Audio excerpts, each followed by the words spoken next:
చనిపోయిన ఈ అమ్మాయిని దేవుడు కుక్కలాగా మార్చి మళ్లీ జన్మ ఇస్తాడు. అయితే కుక్కగా మారిన ఈ అమ్మాయి తల్లి గురించి బాధపడుతూ ఉంటుంది. అప్పుడు దేవుడు, నేను నీ జ్ఞాపకాలు చెరపలేదు, నువ్వు నీ అమ్మతో ఈ కుక్క రూపంలో ఉండవచ్చు అని చెప్తాడు. అప్పుడు ఈ కుక్క వెంటనే తన ఇంటికి పరిగెత్తుకు వెళ్తుంది.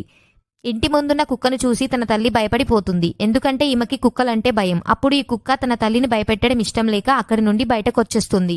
అప్పుడు ఈమె తల్లి డోర్ లాక్ వేసుకుంటుంది.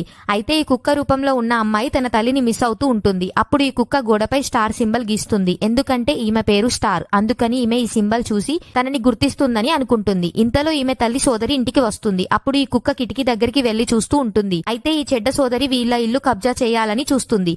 అప్పుడు ఈమె తల్లి, నేను ఒప్పుకోను అని ఎదురు తిరగగా వీళ్ళు ఇంట్లోని వస్తువులన్నీ పగలగొట్టేస్తారు. ప్రమాదంలో ఉన్న తన తల్లిని చూసి ఈ కుక్క అరుస్తూ లోపలికి వెళ్లి వీళ్ళని భయపెడుతుంది. దీంతో వీళ్ళు కుక్కకి భయపడి బయటికి పారిపోతారు. అప్పుడు ఈమె తల్లి ఈ కుక్క తనని రక్షిస్తుంది అని అనుకుంటుంది. దీంతో ఈమెకి కుక్కపై భయం పోయి ఆ కుక్కని పెంచుకోవాలి అనుకుంటుంది. దీనితో వీళ్ళిద్దరూ స్నేహితులు అయిపోతారు. అయితే ఒకరోజు రాత్రి ఆ చెడ్డ సోదరి మనుషులు ఈ కుక్కని కిడ్నాప్ చేస్తారు. అప్పుడు ఈ కుక్క తన తల్లిని కాపాడటానికి జబ్బు చేసినట్టు యాక్టింగ్ చేస్తుంది.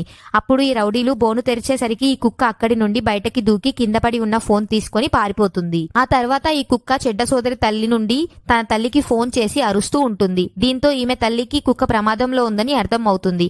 అలాగే ఈ కుక్క ఉన్న ప్రదేశం వాట్సాప్ లో ఈమె తల్లికి షేర్ చేస్తుంది. ఇంతలో కుక్కను మళ్లీ రౌడీలు కనిపెట్టేస్తారు. అయితే ఈమె తల్లి ఇంటి దగ్గర కుక్క వేసిన స్టార్ సింబల్ చూసి షాక్ అవుతుంది. మిగతా స్టోరీ కావాలంటే వీడియోని లైక్ చేసి ఛానల్ ని సబ్స్క్రైబ్